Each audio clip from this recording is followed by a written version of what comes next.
Good morning. It's 5:24 a.m. ng February 6, 2025. So, um, tama yung tama nga yung sinabi ni Leah. Um, 'Pag mag-trade tayo, ang kailangan nating hanapin is yung head, trade on the body and the tail. Either kung nasaan kayo nagte-trade, kung from head to tail o tail to head, right? And yung drawing na yan in front, yan yung safest way is ma-break siyempre itong taas, itong resistance, right? Kailangan hindi mabe-break. Kung meron siyang kaparehas, like this one right here, pwede kayong mag-switch dito. Ah, Ignore nyo na 'to, dito na kayo mag-switch. Pero same thing, it's only yung pinakamalapit dito sa ito kasi yung tail mo, yung head mo yung tail mo nandito, 'di ba? Yung tail, ito yung head. Bali yung head mo dito is, ito is let's say ito yung buong tail or ito lang ang tail mo. Puwedeng buo na 'yan. Ayan, yung buo na 'yan kasi nakakalito 'to, eh. Ito nakakalito. So, pupuwede na 'to. Kung ito ang ginawa mo, ito ang dito nag-start ang body mo, 'di ba? Pero kung ito ang ginawa mong tail, so saan siya na-break? Let's say dito, dito siya na-break. So dito mag-start yung body mo. Dito mag-start yung body mo. I think, yeah, dito mag-start yung body mo kasi dito siya na-break. Body, yung tail mo. Yan, diyan mag-start. Tail. So tail, and then ito. No, body. Dito nag-start ito. Tanggalin natin 'to. Entry. Dito nag-start yung entry mo. Diyan.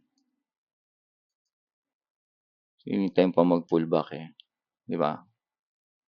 Na-break siya rito, eh. Nung na-break siya diyan, hintayin pa yung pullback. Ito yung pullback. Ang pullback niya is from here to doon, right? Kaya yan ang naging entry mo. Ito yung na-break. Ito yung na-break, 'di ba? Yan yung na-break. So, yan yung na-break and then pips ka doon, ito yung entry mo. So, dito nag-start yung entry mo, dito rin nag-start yung body mo. 'Pag nakabuo ka na ng enough data, hanapin mo yung mga high na hindi na nabe-break. Ta's dito nakakita ka hindi na na-break, yan. Or 'pag lumabas na yung, yan, 'pag lumabas na yan diyaan, mag-technical analysis ka na. Mag-start ka na mag-technical analysis. Maybe hindi pa yan kaya ka magte-technical analysis para kung ma-lessen yung loss. Kaya tayo nagte-technical analysis. Dito yung stop loss natin. So, yung pinakamalapit sa SL natin ang kukunin natin. Ngayon dito, nagkaroon siya ng double top, right? Puwede ka na mag-switch dito. Disregard mo na yun, mag-switch ka na diyan, dito ka na technical analysis. But still, i-extend mo lang 'to doon. So, ito na yung pinakamababa mo ngayon. Ito yung pinakamababa mo ngayon, right? So, yan ang kailangan mo break. Yung last na dumikit, ito puwede 'to, last na dumikit. And then,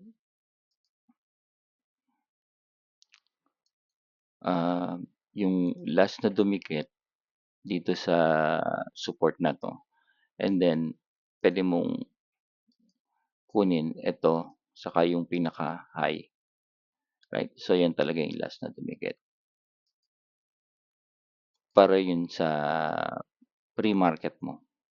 Eto, puwedeng ito, puwedeng pero yung pre-market mo is maro-round yan right there, pinakamalapit sa stop loss. So, yun yung head mo ngayon, eto ngayon yung head mo. Nagkamali ka siguro rito pero tingnan mo naman yung stop loss mo, konti lang naman, pumasok pa din. So, ito yung head mo, yan, diyan ang head mo. So, start dito, nung na-break yan, dito ka mag-enter ng possible entry mo. Nagkaroon yan dun ng, ayan oh, ng resistance. Ito, nagkaroon ng resistance diyan. Nagkaroon ng resistance dito, right? And then dito, kaya dito siya nagkaroon ng possible entry. Pero pupuwede rin from dito, from diyan hanggang doon, puwede rin possible entry yan. So, madidiskartehan niyo na naman yan kasi alam niyo na kung ano yung nangyayari. Anyway, isang leg lang 'to. Kung titingnan mo yung bigger picture sa 15 minutes, ang bigger picture mo pa rin is eto kunyari, ito yung 15 minutes, eto yung mga trade natin. Ito yung mga trade natin, right? Ito yung mga trade natin, yan yung mga hahanapan mo ng head saka ng tail, yung mga yan.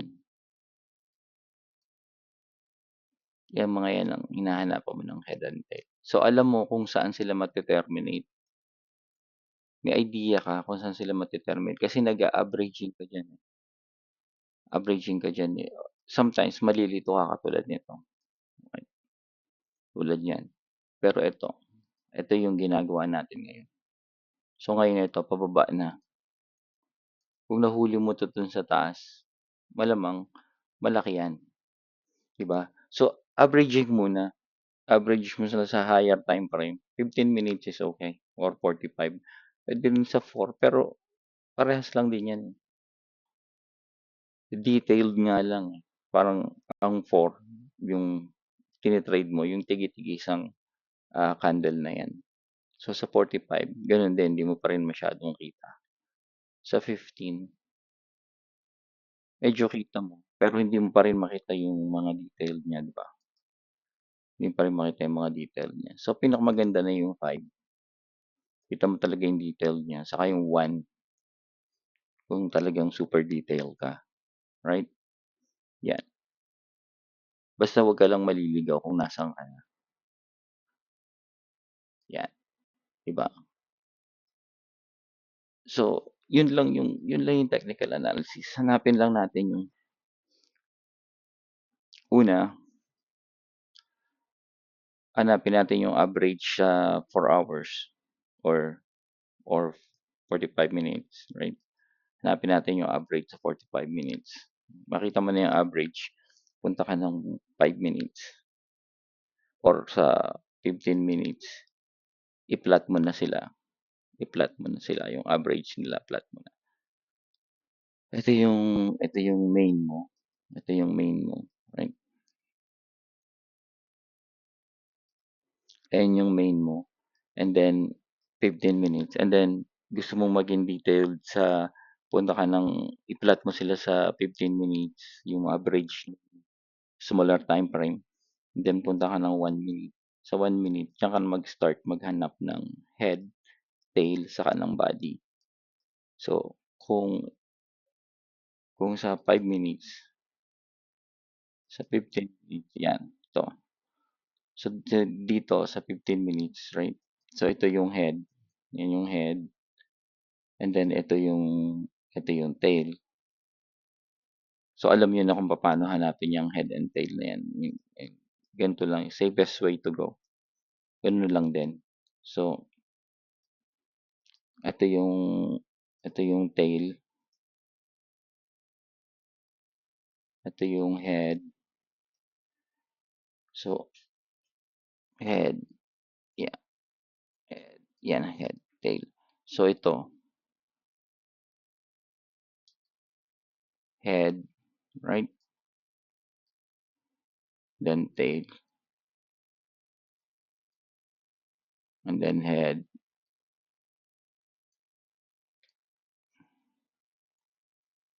and then tail.